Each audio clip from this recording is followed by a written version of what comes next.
Bald and Blonde. Welcome to the Mindset Evolution podcast.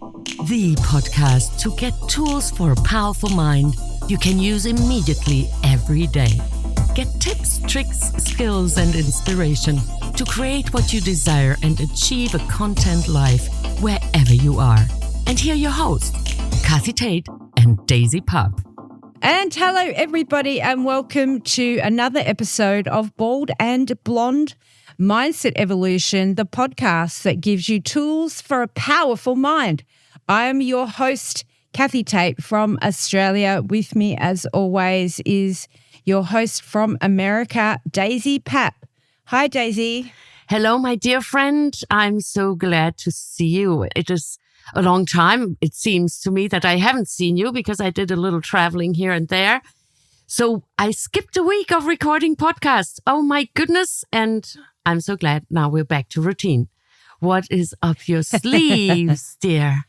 Well, I have a bit of a juicy topic, Daisy, because we're airing on Valentine's Week, which is not a holiday that we celebrate or believe in, but it certainly is one that a lot of people around the world do. And I thought it was a good time to talk about jealousy. Well, courageous you. Let's talk about jealousy. Okay. Yes, so jealousy. I think it's something that rears its head in relationships a lot. And I think that it can be hard to talk about between partners. And so I want to start the conversation and maybe even give them a couple of pointers on how to start the conversation in their own relationships. First, I guess we should define jealousy because there is a similar word called envy, which has a little bit of a different meaning. So we want to be clear about what we mean by jealousy. I'm going to let you do that. Oh, so you prepare the topic and then you are prepared and then you put me on the spot. Okay, so define jealousy. Okay, fine. Yes. If these are the rules today, then let it be. Well, I'd say jealousy to me means that I have a lack of belief that there is enough. That's my first aspect that comes to my mind. Okay, that's the cause of jealousy. We first want to define it for the audience so they know what we're talking about when we say jealousy. Okay. Now, when I have the fear, I just go back to my point. Can't give them the answer in the beginning of the show, Daisy. Why not? Ease into the answer. Because we've got a whole half an hour to talk about to get to the answer. I get that. But now let's wrap it up the other way around. So when I feel that there is not enough for me, what happens then within me? Some people may throw a temper tantrum. Some people may freak out. Some people get an anxiety attack or a panic attack. So actually it is a physical reaction because we feel it, don't we? We sense it. Some people start shaking with their hands. Some people have extraordinary heartbeats. Other people just get into the thinking hamster wheel or the emotional roller coaster where there is an entrance only and no exit until you went through the motions. So it is actually based on a belief that there is not enough, a physical reaction to it. That is, you asked me, what's my definition of jealousy? That is my definition of jealousy. And yes, you may have a different definition, and I'm totally okay with that. Okay, all right. I'm going to put it out there. Jealousy in my vocabulary means that somebody is suspicious, that they're suspicious or upset because they think that somebody is doing something behind their back with someone. That would be in a relationship context. In another context, maybe a professional context, jealousy would mean that they want what the other person has, perhaps a promotion or privileges that they don't have. And so that's the kind of thing that it brings to my mind when I think of jealousy. Mm-hmm. Okay. I think the last 2 points, if I heard you correctly, about business relation or when it comes to promotion, I wonder if it's not already a little bit of envy as well. Yes, I could see that there being some envy in that sort of scenario. I think jealousy itself is probably primarily used in the context of a romantic relationship where there's a suspicion that perhaps one partner is not being faithful to the other partner. And so I think that's probably the most common time that it is used. And so when I talk about wanting to speak about jealousy and in aid of the Valentine's Day thing that happens around the world, that's the context I want to talk to people about. Because I think that it can be super damaging in relationships. Just being there means that there's a lack of trust. We're back to step one. Without trust, you have nothing, period. So therefore, I'm going to wrap it up from the back because I think today, maybe this is the first time we're doing it. And dear listeners out there, this is impromptu. We do not discuss or outline our episodes. So me not having trust in my partner shows me already directly where the problem lays. Because without trust, I have nothing. And when I have nothing, then there's space that can be filled with all sorts of ailments, including jealousy. Another aspect, though, about jealousy, I think that's worthwhile mentioning, siblings, for example, can be also jealous of one another, of the parents' attention, the parents' love. Good observation. Yes, I'd agree. That's a scenario where it would exist as well, and perhaps quite commonly. Or then amongst adults, when they are in a community, somebody is paid so much attention to and others are not paid attention to. So there can be jealousy as well. So it's not solely a romantic ailment. I'm noticing something here that all of those scenarios, it's about attention. Well, attention in different aspects. Let's say there's a group of athletes and only Johnny is being praised and no one pays attention what Pete did all the season long and what Frank did and what Johnny's little brother did and what Zach did and so forth. So it goes back, and I go back to the very beginning, the fear of there not being enough. So now let's say you speak with a mother of 10. She has so much love for all her children in different ways. That does not mean that amongst the 10 siblings, there might not be an outbreak of jealousy at times, although there might be trust. Now, when it comes to romance, though, when I cannot trust you that in front of my eyes or behind my back, you're not going to behave up to the standards we agreed upon, based on the values we agreed upon, what sort of relationship is that then? You and I, we're podcast partners. And let's say you're doing an interview with someone else. And let's say I'd be jealous. Oh, but you spoke with Susanna so much about this and that, and you never speak with me about it. So I'm making up this scenario.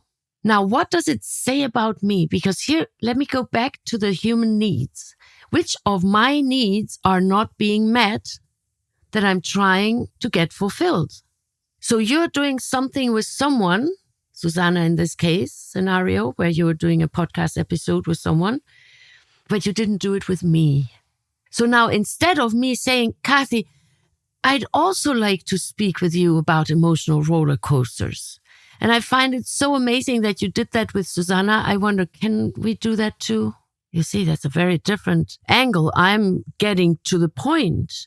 Instead of being jealous and grumpy and saying, no, Kathy, I have no time tomorrow. No, I'm not even available next week. No, you call me 10 times, 15 times, I'm not picking up. And then when I once pick up, I punish you for something you did and you didn't have even an idea of that maybe possibly being painful for me. And I didn't share with you. Why? Because I want to punish you so that you can come to the conclusion and become a mind reader, which you possibly cannot ever. So you see, so then I'm getting entangled in it instead of saying what I want. Yes, you're using a lot of energy in that scenario. And how many people do that? Yeah. On a daily basis, year in, year out. I know of some extremely jealous people, lucky me from afar, that are capable of making up scenarios in their mind. Any movie maker would possibly pay them for these ideas. the non-existing. Yes, I know people just like that too. Unfortunately, they weren't from afar. Well, I spoke about people who are afar now. I didn't mention how close they were ever, if at all they were close or not. But now, so where does it come from? Let's discover that, because in order to have a look at a symptom, I'm not analyzing, I'm not diagnosing, but jealousy is a symptom. So I see it. Now, if there's that symptom, jealousy, what's the root cause? Where does it come from? There's so many underlying layers. Fine, thick, big, small, tiny, invisible, gigantic. So let's have a look at those. So jealousy doesn't even develop. Yes, agree. Well, I think there would be self-inner causes, and then I think that also the relationship needs to be looked at as well. Because if you've got issues within yourself and you've let them affect the relationship, then you're going to have some mending to do in both areas. Let's say I'm a trustworthy, faithful human being. And let's say I had a partner who believes that I'm cheating, I'm lying, I'm bending reality, and I'm making up stories on the way towards my career steps or wherever I go to the hair salon or to the massage. Now, then my jealous partner is living in a very different reality than my reality. So there's already an imbalance. Now, even if I know that I didn't do what I'm accused of doing, will it have an impact? Maybe not on me. If I'm advanced in self-development, I leave the shoebox with them. But if I'm not, then their fantasizing abilities have an impact on me that may affect my mood. Maybe I start doubting myself. So you see, it's very crucial that we catch it at the very beginning. Because when we don't, not if, when we don't catch it in the beginning, unresolved issues create always, I rarely generalize, always more issues. Yes, there's a reason they call it the green-eyed monster. I think that label comes from how big it can get and how huge and how encompassing and how it can eat the relationship up. So, absolutely. Now, I'd like to bring another aspect in here. There are some cultures where a loving, caring relationship, romantic relationship, without jealousy is considered a relationship without love and passion. So now what do we do then? Oh, is that a cultural belief? Some cultures. Well, when you look at certain telenovelas, where that passione is just so in there, and yes, and you did that. Now, children growing up with that, seeing their parents in this role of one being jealous and the other being not so jealous, but then when the other didn't do a thing, then now this one gets jealous. That is natural and normal, the norm, their standard to them. Yes, I'm glad you said that. So that's a norm that is in that culture. And so you can see how if you grew up with that, then you would then do the same behavior unless you learnt another way. When we look at movies and we look at the plot, and sometimes they show a scenario where somebody is extremely jealous because they made up their mind and they had these fantasies going on, and then later on they find out how wrong they were. There was nothing truth behind it. So like that self-developmental journey exposed in a very gentle way, but hysterical at the same time. And of course, it's a movie. Now, I understand that in literature and in movies, in the theater, it can be a great point to have jealousy as a spice. Today, in the 21st century, though, I think let's keep it in the literature and let's take it more out of our lives, no matter the culture.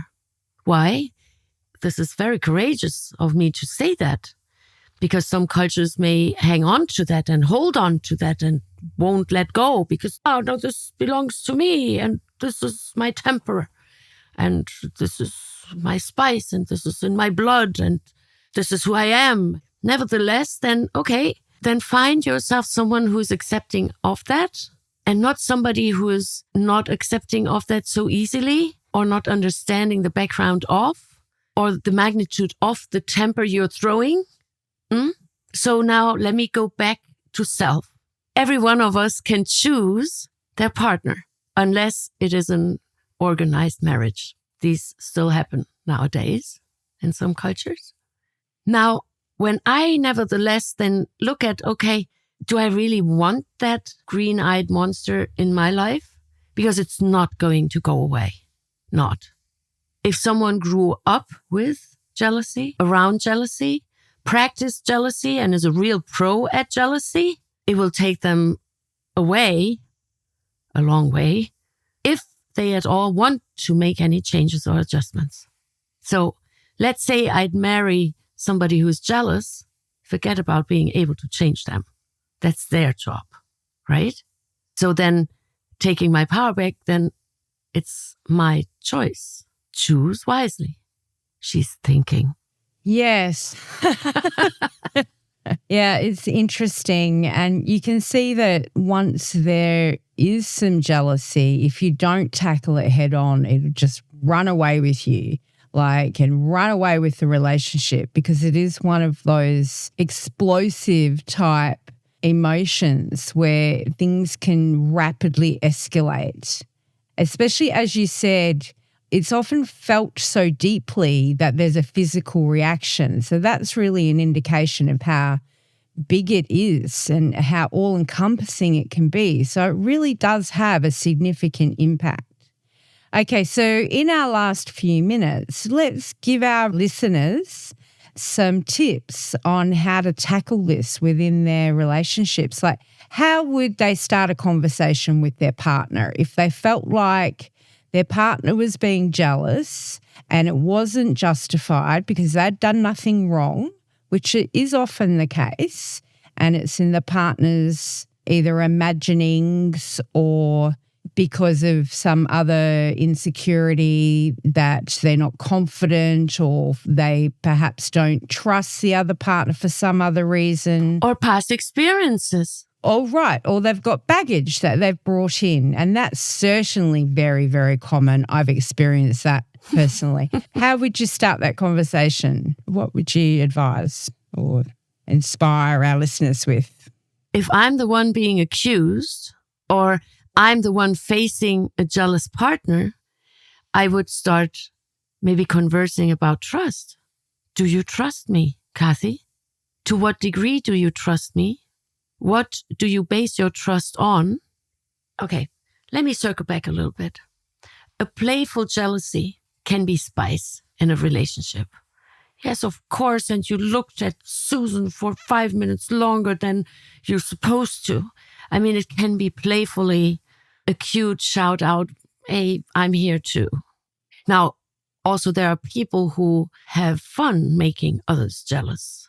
Let's say there is somebody who is by nature not really jealous, and then they have a partner. I will show you how you will be jealous because I teach you, I show you. There are some characters like that. Well, all sorts of people out there. Yes. So if you were doubting that you can trust me, then I would start discussing trust. What does trust mean to you? Because now here's the thing. When I consistently behave as a trustworthy human and I trust me and you don't trust me, then I will no longer be able to continue that relationship as it was. Why? Because then I would lose my trust in me. Sounds brutal as a consequence. Yeah.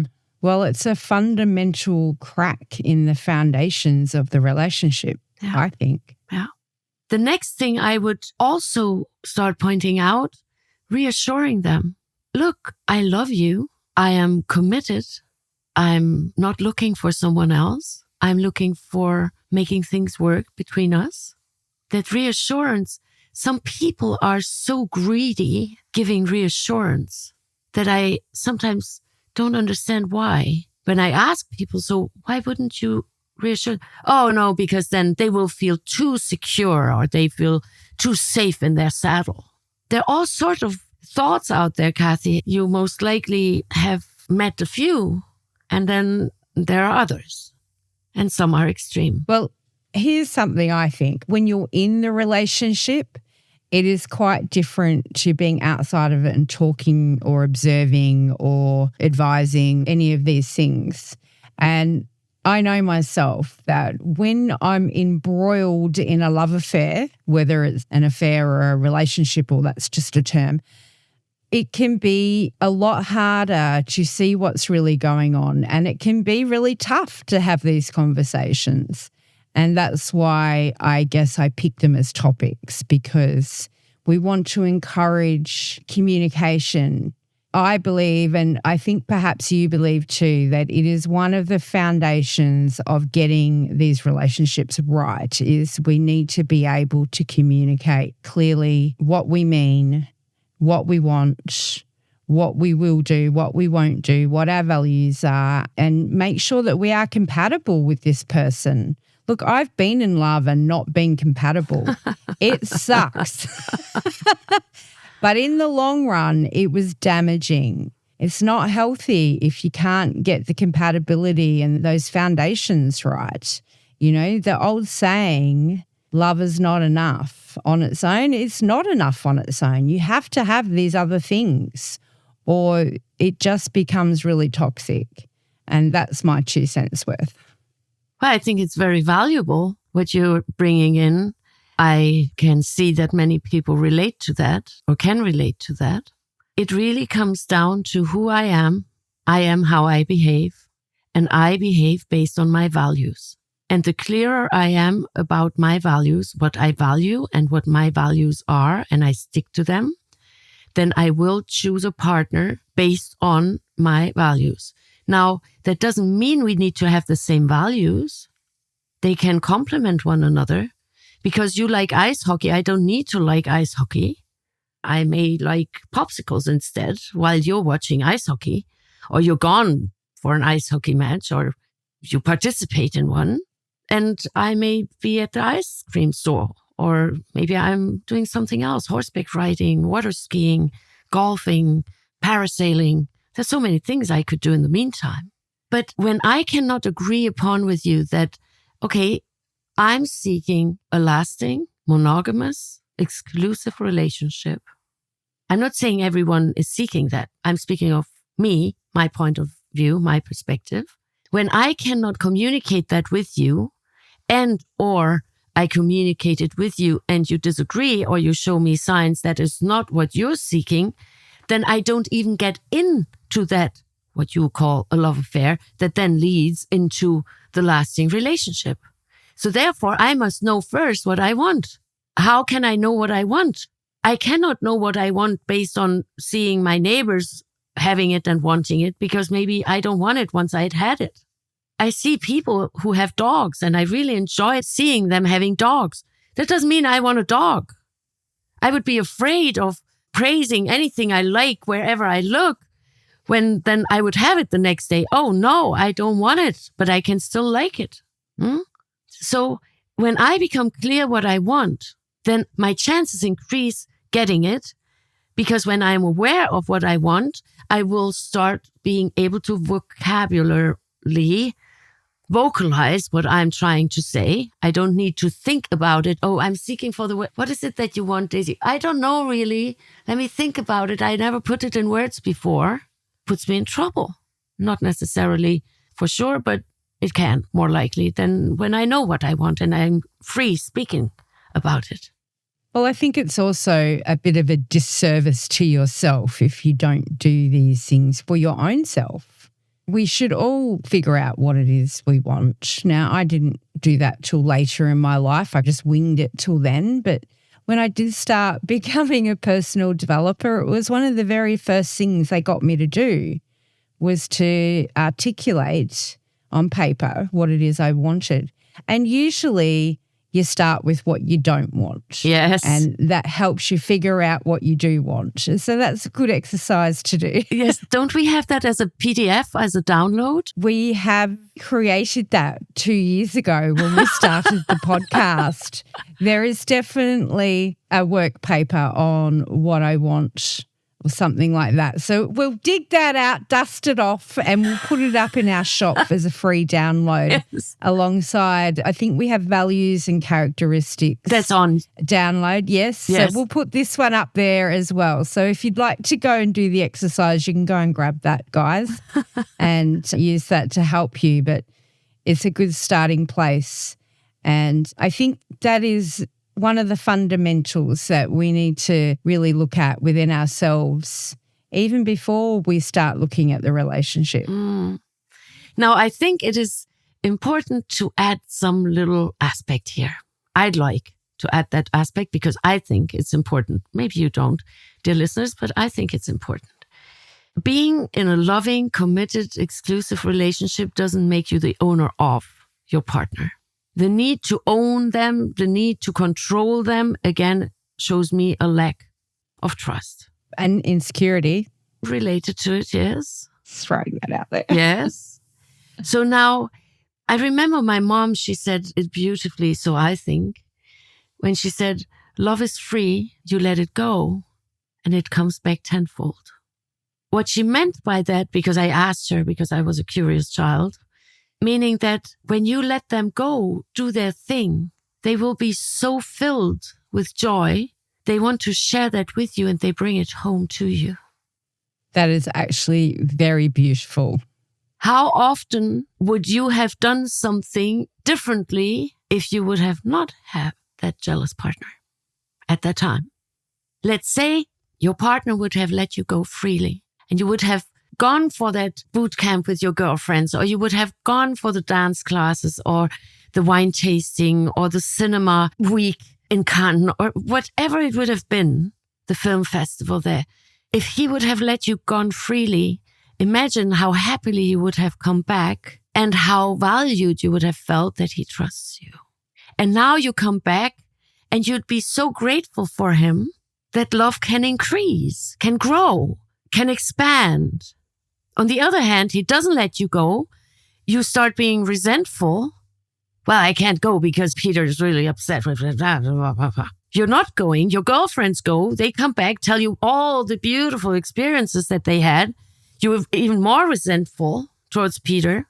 And next time he says, oh, I'm going out to watch the soccer game. No, you're staying here. So now comes the punishment. You didn't let me go to Cannes and now you're not going to see your buddies at the soccer field. So that is not bringing beauty into it, but it's poisonous for the relationship, so I think. Now, when I cannot trust you, go to Cannes for 1 week, for 1 month, or for 6 months to travel South America, I'm in the wrong relationship, ain't I? Yeah. Now imagine a world where humans, men and women alike, and others who are undecisive, who would be so secure of themselves that they don't need to make anyone else jealous because they feel their own enoughness. And if Peter no longer sees my enoughness, then someone else will. And in the meantime, I joyfully do see my enoughness. And someone else will be so joyfully experiencing, oh, wow, Daisy is in her enoughness. And I find that incredible. I find that incredibly attractive. How's she doing that? Oh, I want to know more about her. Maybe I even want to acquire some tips, tricks, and solution findings, how she's doing that. Maybe I want to marry her. You see, it's going the other way around. So I must first feel enough, good enough, just simply enough. When I know that if I'm not good enough for Kathy anymore as a podcast partner, somewhere out there will think that I'm enough. And in the meantime, then I'm going to do a solo show. I never did that, but you never know what life brings. Well, first, I love that you made up a word, enoughness. That's delightful. But yes, I can certainly see where you're getting at. And that is what I meant by insecurity, was the opposite of enough. Yeah. Yes. Yeah. So great word. I like it. Thank you. And I think that does make really good sense, what you've just explained. Now, if you suffer the lack of enoughness, that's your job. I can reassure you to a degree, but I cannot stop you from being jealous. I can behave like a little angel around you. If you're infected by or with jealousy, only you can hear that. I can't. Yes, absolutely. Voila. And the conversation there is to tell your partner to go and listen to the Shoebox episode. And seek help. And that will help them realize that it is on them to take responsibility and reach out for some help. Absolutely. Yeah. I think that is it for today. I think it's been a really interesting conversation. As always, hasn't gone anything like I imagined, but that's half the fun. There you have it. That's our Valentine's episode for all you guys and girls out there in relationships or having trouble with your relationship or struggling with any sort of jealousy. Those choosing a new relationship, being out there on the surface or on display. And yes, I am available. And I wonder if you qualify. Yeah, nice way to put it. I do hope you share this with your family and your friends and your colleagues, because we're now in 80 countries and still rapidly spreading around the globe. I think that proves our inspiration is helping others, and that fills us with gratitude. And if it is possible, we would also love for you to support us. If you go to baldandblonde.live, there's a support us page. At the top of the page there, you just click the button. It's very simple. And from as little as a cost of a cup of coffee, it really makes a difference to us. And we certainly do appreciate that support from all of you. And if you'd like to drop us a line, there's a contact page. And don't forget, in the top right corner of the website, you can search pretty much any topic you want. And if nothing comes up, tell us and we'll do a recording on it. That's it from us. We'll talk to you next week. We are Bald and Blonde. Mindset Evolution. Talk to you next time. Thank you for listening in to the Bald and Blonde Mindset Evolution podcast. Please share our podcast with your family and friends. Together, we make this world a better place. For you, for us, for future generations. Visit us at baldandblonde.live to get freebies, give feedback, and even support us with as little as $1. Talk to you soon.